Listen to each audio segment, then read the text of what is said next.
CR101radio.com, podcasts, and more.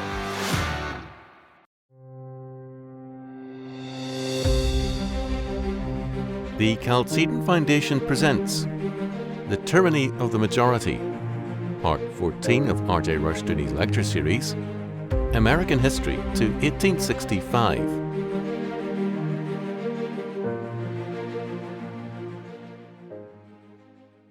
Tonight we shall continue with our studies in de Tocqueville. We saw this morning something of the significance in American history of eschatology, the doctrine of last things.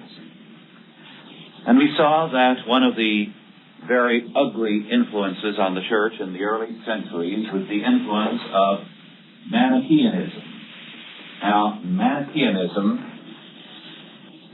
divided the world into two separate domains and as belonging to and created by two different gods. A good God, who is the God of spirit, of light, and of mind. And then the other, the bad God, who is the creator of matter, of desire, and of darkness. As a result, the only salvation in Manichaeanism was to withdraw from the world that you didn't belong to. Now, some forms of Manichaeanism said the God of spirit was the bad God, but it was usually the God who created matter who was regarded as the bad God. So salvation was to withdraw from the material world, to withdraw from desire, to withdraw from everything that was of this world and material. And we saw that this spirit has been very much with us through the centuries. The hippies represented today in their contempt for outward things. The Manichaean temperament emphasizes spirituality and says we should be spiritual. Now, when the Bible speaks of being spiritually minded, it does not use it in the same sense. It means to be filled with the Holy Spirit.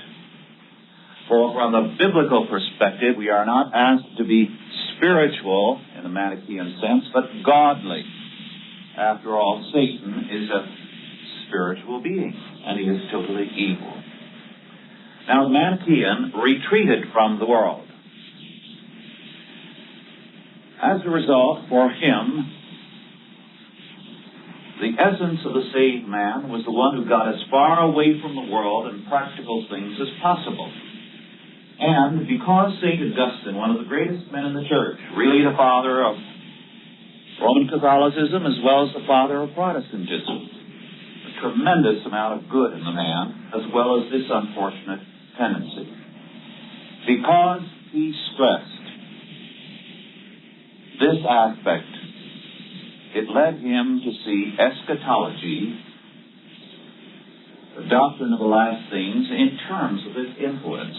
And so, his idea of salvation ultimately was to retreat into a convent, into a monastery, and his eschatology was en mille. It was an eschatology of retreat.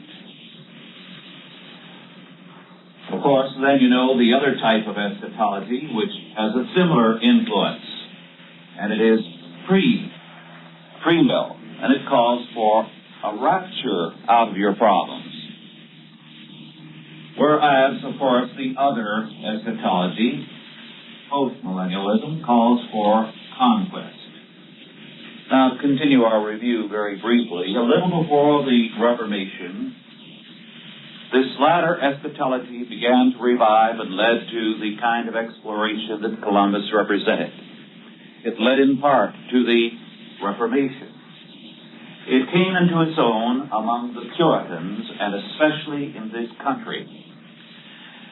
It was, as we saw this morning, and we won't review that, this kind of eschatology, the eschatology of conquest, which for a while died out from 1650 to 1740 in the colonies, was revived by Jonathan Edwards, Samuel Hopkins, and Joseph Bellamy, three Calvinists.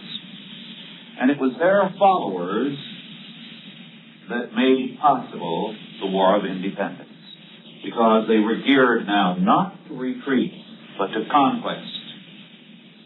We're going to see next week what happened, the peculiar results of the surrender of this eschatology in the last century as it began to hit America. And today it has triumphed, so that there is a withdrawal of the churches that should be out-conquering the world, the Bible-believing churches, from any action. They're ready to withdraw, to snatch brands from the burning only, and to say, do nothing about the world. That's the social gospel. As one very prominent pastor in California, J. Vernon McGee of the Church of the Open Door, has very often said, you don't polish brass on a sinking ship. The world is a sinking ship. Let it sink. Don't occupy yourself at all with reform. Now, when we complete our analysis of de Tocqueville, we will return to this matter of eschatology and see how some of the fears of de Tocqueville came to be realized, precisely because there was a movement from conquest to retreat or rapture. Now we shall continue our study of de Tocqueville with chapters 15 following of the first volume.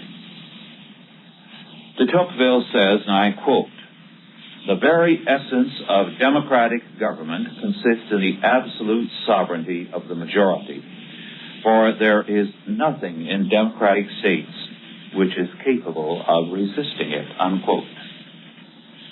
De Tocqueville then went on to point out that in the old days in France before the Revolution, one of the political sayings of the day was, because of the background of the belief in divine rights, the king can do no wrong.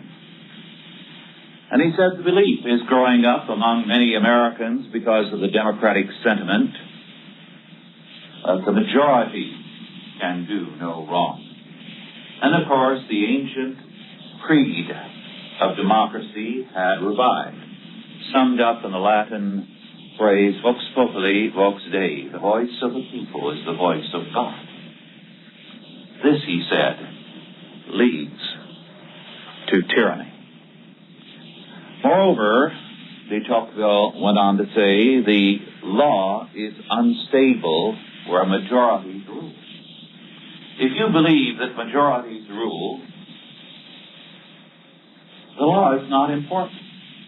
And the time will come when you feel not only that you could change the law at will, but it makes no difference what a constitution says. The will of the people must be done. And so, when you have an emphasis on majority rule, ultimately you destroy the rule of law. Of course, the whole purpose of the Constitution was to frustrate precisely this. The Constitution does not provide for majority rule, nor for minority rule. It does provide for government by a majority, but for the rule of law. Now, you perhaps have noticed in France or in Britain, whenever the administration loses a vote in the House or in the French Assembly, immediately the government collapses. There has to be a new election, because no longer does the administration have a vote of confidence from the country. It can only stay in office as long as it has a majority vote behind it.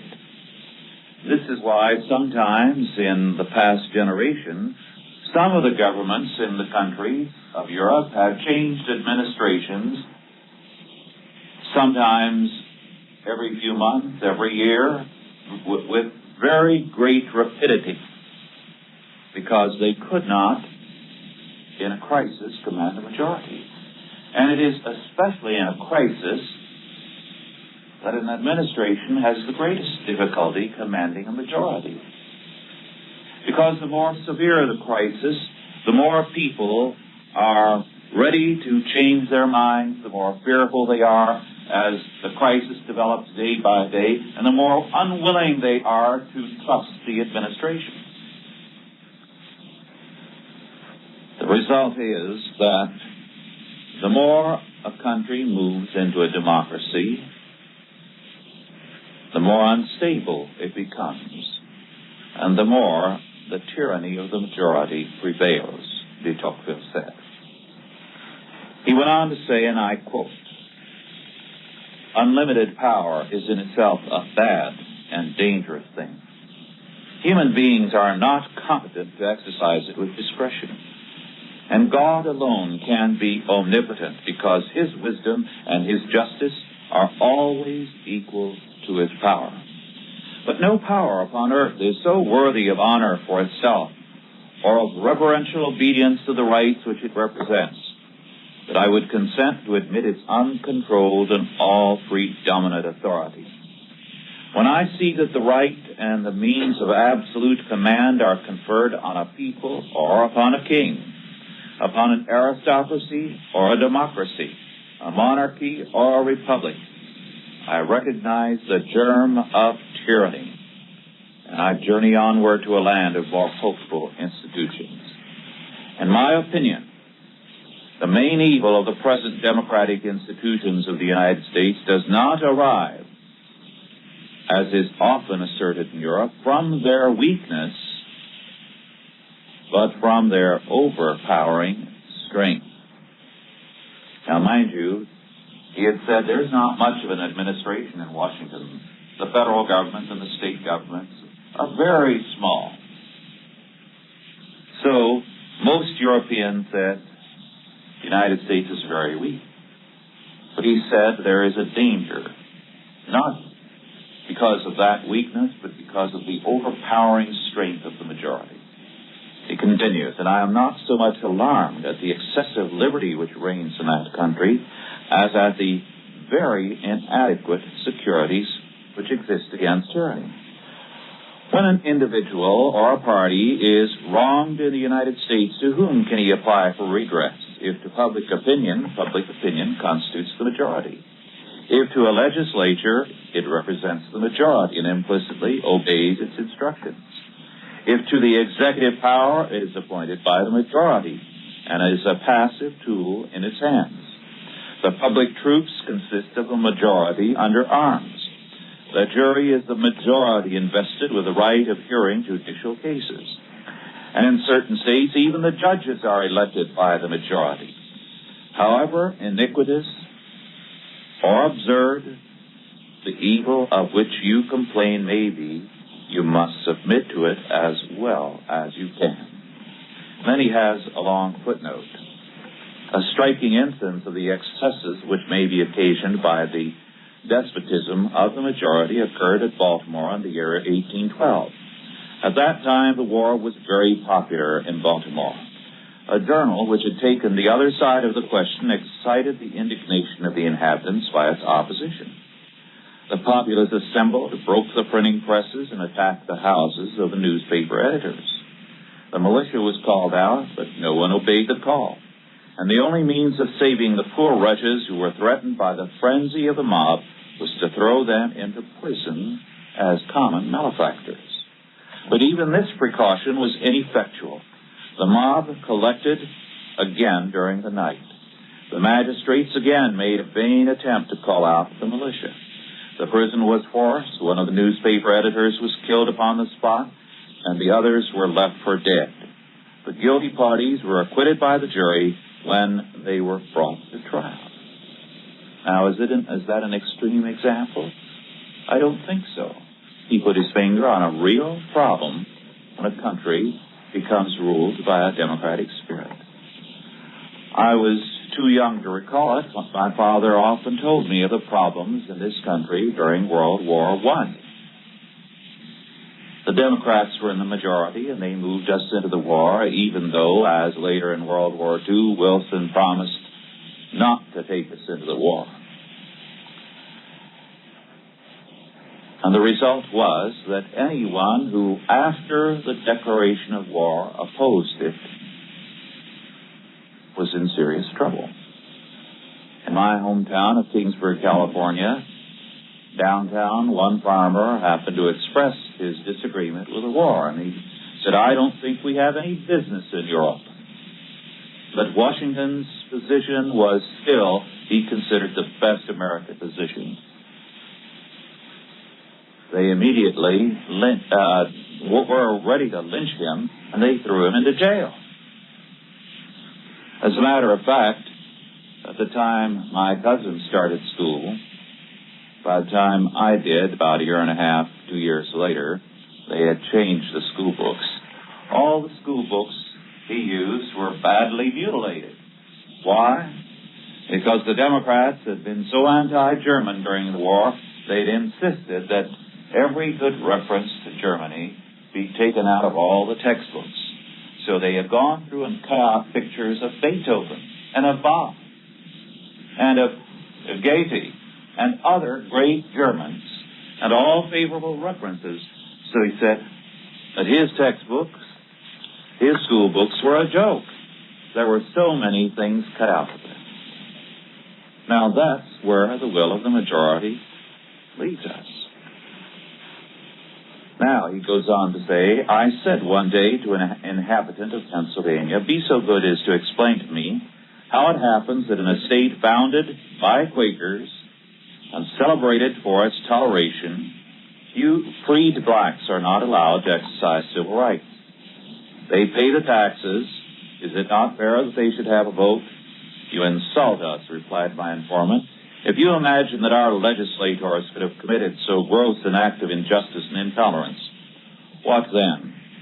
The blacks possess the right of voting in this country without the smallest doubt. How comes it then at the polling booth this morning I did not perceive a single Negro in the whole meeting? This is not the fault of the law. The Negroes have an undisputed right of voting, but they voluntarily abstain from making their appearance.' A very pretty piece of modesty on their parts," rejoined I. "Why, the truth is they are not disinclined to vote, but they are afraid of being maltreated. In this country, the law is sometimes unable to maintain its authority without the support of the majority. But in this case, the majority entertains very strong prejudices against the blacks, and the magistrates are unable to protect them in the exercise of their legal privileges. What then? The majority claims the right not only of making the laws, but of breaking the laws it has made." Well, you see, he put his finger on a real problem. The country was established to be a republic, to have the rule of law. It was still a godly country, but there were evidences of the growth of democracy and of very serious problems attendant thereon. Now, de Tocqueville went on to say, we must make a distinction between tyranny and arbitrary power. This is a very important point. Arbitrary power can sometimes be exercised for the good of the community at large. But tyranny can be exercised by law. Sometimes men have taken the law in their hands, as it were, when they saw an emergency and a crisis, and have acted when the law did not give them any right to act. But it has been for the public good. But he says that when there is a tendency to feel that the majority and the law are identifiable, or the majority is the law, you may have no arbitrary power, but you still have tyranny. Then he spoke of the power of the majority. And he said, and again I'm going to read because de Tocqueville is so eloquent. At the present time, the most absolute monarchs in Europe are unable to prevent certain notions which are opposed to their authority from circulating in secret throughout their dominions and even in their courts. Such is not the case in America. So long as the majority is still undecided, discussion is carried on. But as soon as its decision is irrevocably pronounced, the submissive silence is observed. And the friends as well as the opponents of the measure unite in assenting to its propriety. The reason of this is perfectly clear. No monarch is so absolute as to combine all the power of society in his own hands and to conquer all opposition with the energy of a majority which is invested with the right of making and of executing the laws. The authority of a king is purely physical, and it controls the actions of the subject without subduing his private will. But the majority possesses a power which is physical and moral at the same time. It acts upon the will as well as upon the actions of men, and it represses not only all contest, but all controversy. I know no country in which there is so little true independence of mind and freedom of discussion as in America. In America, the majority raises very formidable barriers to the liberty of opinion. Now, of course, de Tocqueville, because he was concerned about the future of history, was trying to understand the United States, trying to see the direction of history. The 20th century has indeed demonstrated that the democratic movement has led to totalitarianism all over the world, to a growing suppression of liberty, that in the name of law, all kinds of arbitrary powers, or rather, all kinds of tyrannies have been exercised, and people have submitted to it, as though it were justice. Consider what happened after World War II in Britain. Something as revolutionary as anything that Soviet Russia did. A tax which ran well over 100% of a man's income, wherever anyone had any kind of substantial income and means. Well, now, supposing you had an income of some substance and some assets, and you were taxed 120 or 145% of your income several years in a row, what would you have to do? You would have to put your assets, your art treasures, your estate up for sale. Or else, as in some cases, make a deal with the British government and say, I'll turn over my family castle with all its art treasures to the British government, in return for which I ask the right to remain here. And so they do remain, and they become sometimes guides for the tourists who are escorted through their own house so many hours every day. When it was over, I think there were half a dozen people in all of England with incomes of something more than 40 or 45,000 a year. They'd wiped them out. That was a revolution. It was a part of the democratic movement. Now, it is interesting that the United States has resisted the end result of that democratic movement more than most countries, but is not resisting it sufficiently. It is gaining ground here. The power of an unlimited majority is a tremendous threat. Now, in the 16th chapter, de Tocqueville has some very interesting things to say about some of the virtues of the United States. We have touched on some of these previously, but to summarize them very, very briefly, de Tocqueville said that the United States has a centralized government in Washington, but it has no centralized administration or bureaucracy. It has, in fact, a very small, a very weak central government. And so there is a great deal of freedom possible because the central government as well as the state governments are relatively weak. Moreover, he commented on the strength of the jury system in the United States. And he said that the jury system requires that the people learn to rule and to rule well. It requires them to develop the habit of good judgment.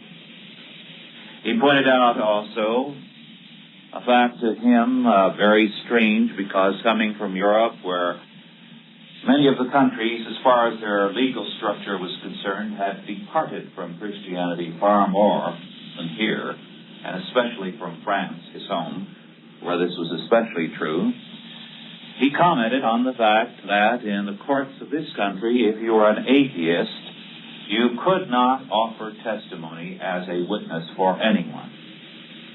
You could only testify in your own behalf, and your testimony was discounted because you were an atheist and you could not. Therefore, on taking the oath, do it in the fear of God.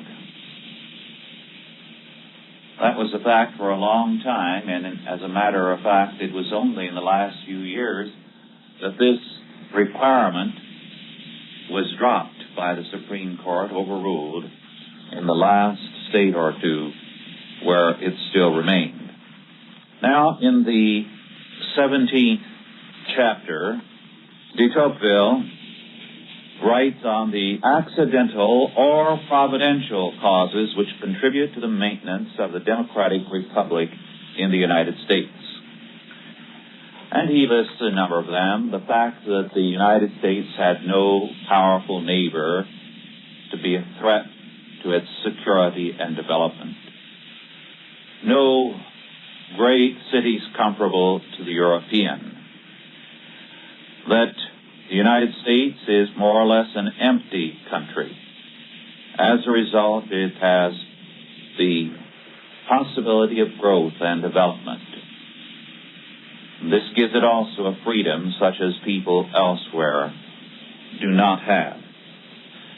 Now, in the course of these comments, he interjects a footnote.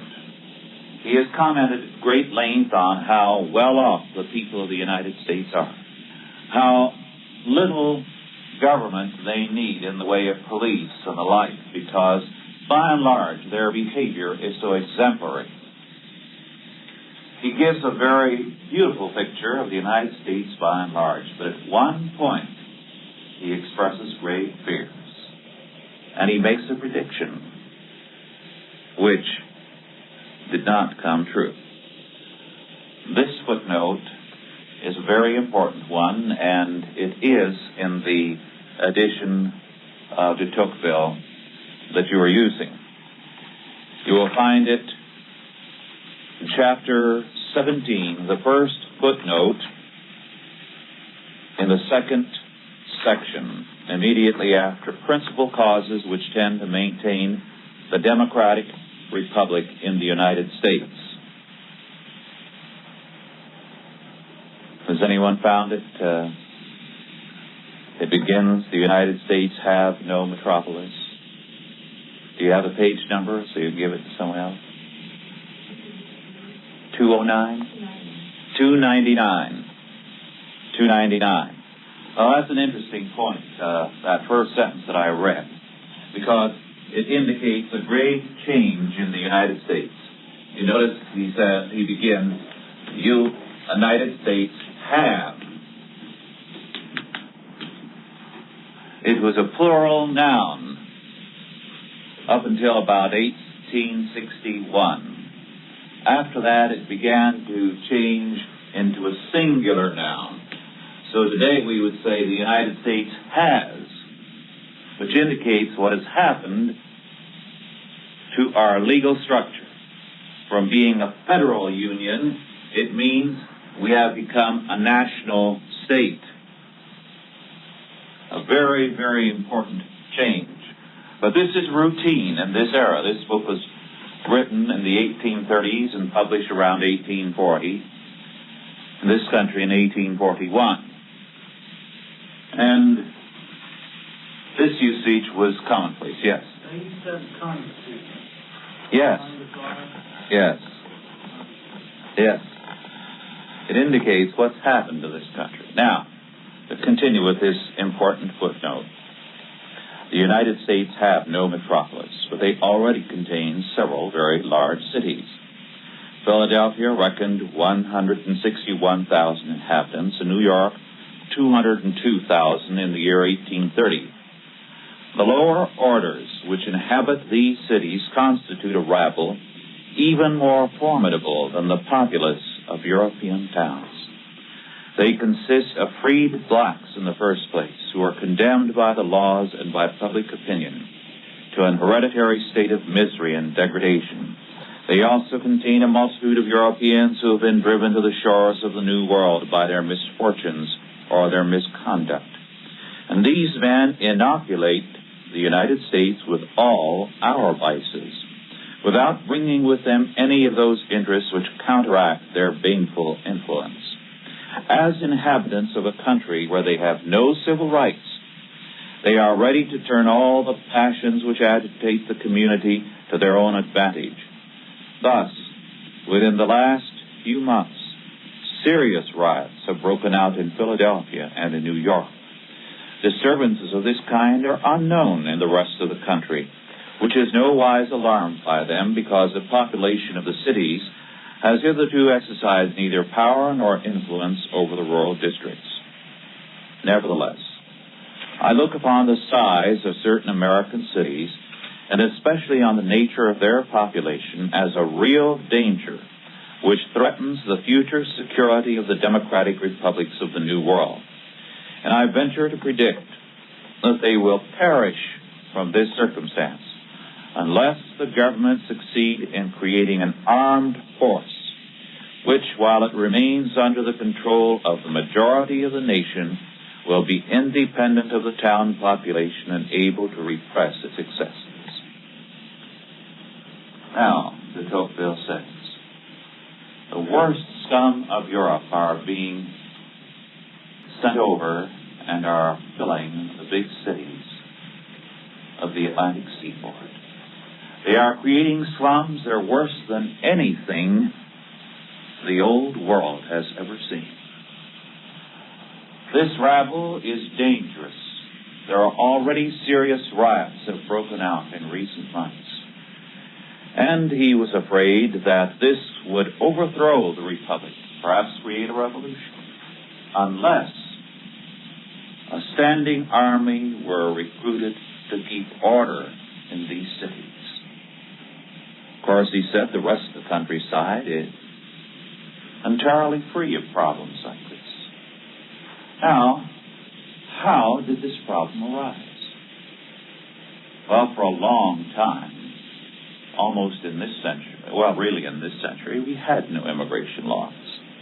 Anyone could come here. Well, this meant that immediately after we became a free country, after the War of Independence, with no longer the British, you see, to prevent foreigners from coming here and to control the immigration here, the various European countries, including the British, felt that a good way to clean their prisons out was to take the prisoners, put them on a boat for the United States, pay their fare, and say goodbye to them. It was cheaper than keeping them in prison indefinitely and feeding them. And they were doing this. And this was not all. Another very serious problem was that, well, if, say, a well-to-do family in England or elsewhere had a no-account son, a black sheep, who was a thorough disgrace to the family, they gave him so much money and put him on a boat and said, go to America.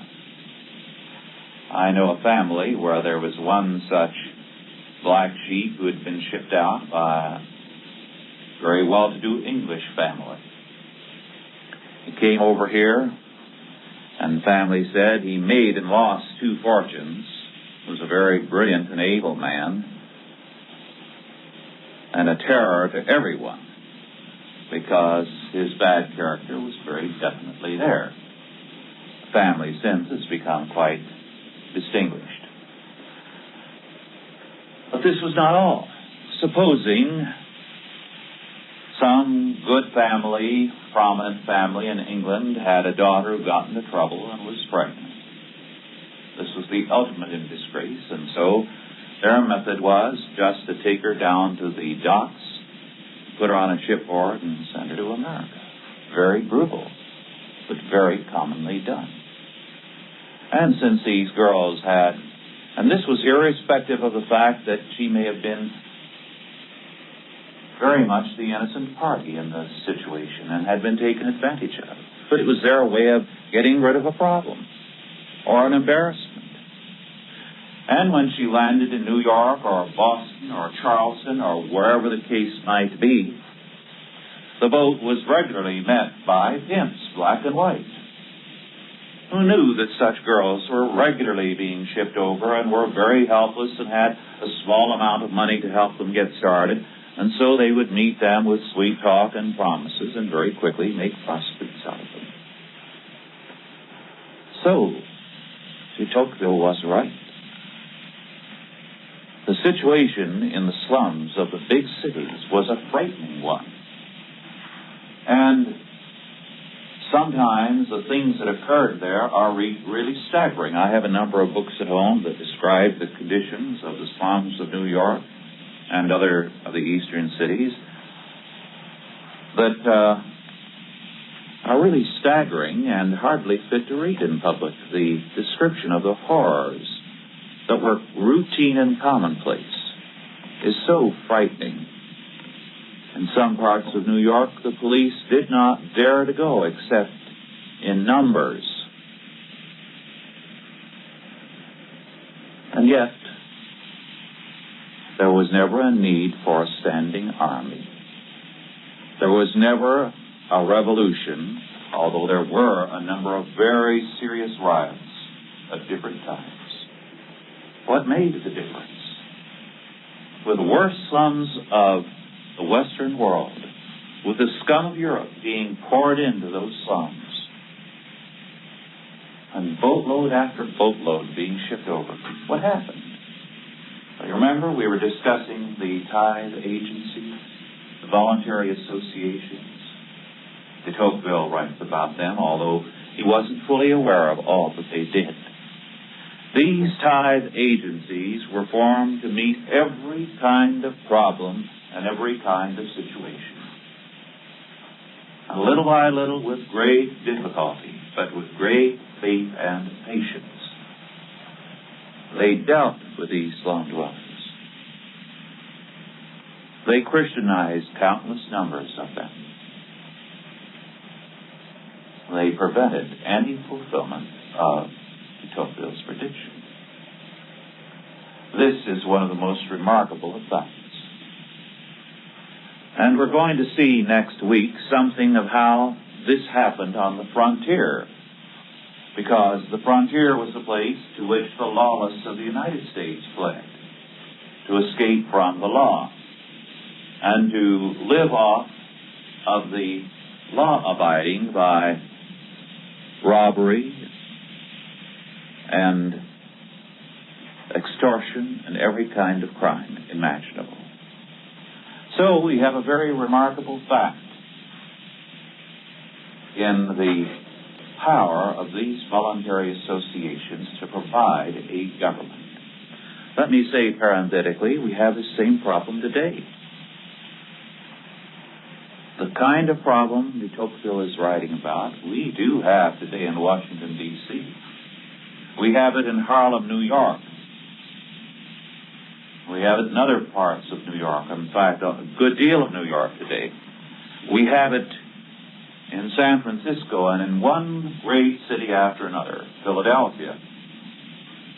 And it's a problem we need to think about as Christians. I was very interested to continue this little parenthetical observation when I was in Birmingham this last October to meet this very intelligent and very fine young Negro pastor. He had gone to college. I believe he studied law. He worked for the government. And he said he kept trying to reform himself. He was very earnestly trying to be a good man and to provide leadership for his people. But he said trying to reform himself was like trying to erase a little mark on a piece of white paper with muddy hands. He wasn't getting anywhere with his self-reformation. And so he was finally led to Christ, became Christian. And now he was engaged on a very important mission. He had met this Negro from South Africa who had visited this country, a Negro minister.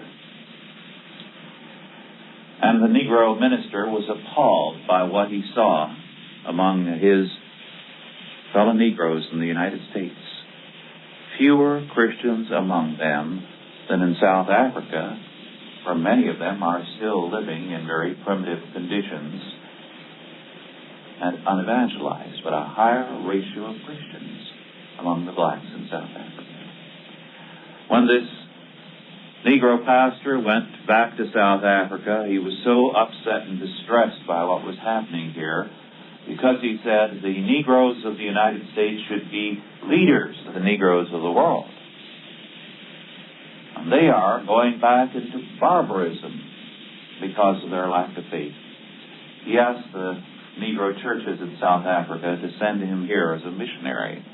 And he wrote this young man who has also become a minister, and they are planning to develop a mission to their own people in the slums of this country. Now, in a sense, this is the kind of thing, you see, that de Tocqueville was talking about. The voluntary associations that create changes in this country. In this case, we're getting an assist from South Africa. But it is a very remarkable and an important fact. Then de Tocqueville continues, and he declares there are three factors giving strength to the United States. He says the first is the federal form of government, which enables the United States to combine the power of a great empire with the security of a small state. Under federalism, you have all the security that a small country gives you in each of the states, and you have also the power of a great empire. And the second is the municipal governments, which limit the power of the majority of the country and therefore develop on the local level a freedom and an independence of the greater tendency of the country. And the third, he said, is the judicial power. The courts, he says, do serve to a great degree to repress the excesses of democracy. We will stop at this point for a break before we continue with de Tocqueville.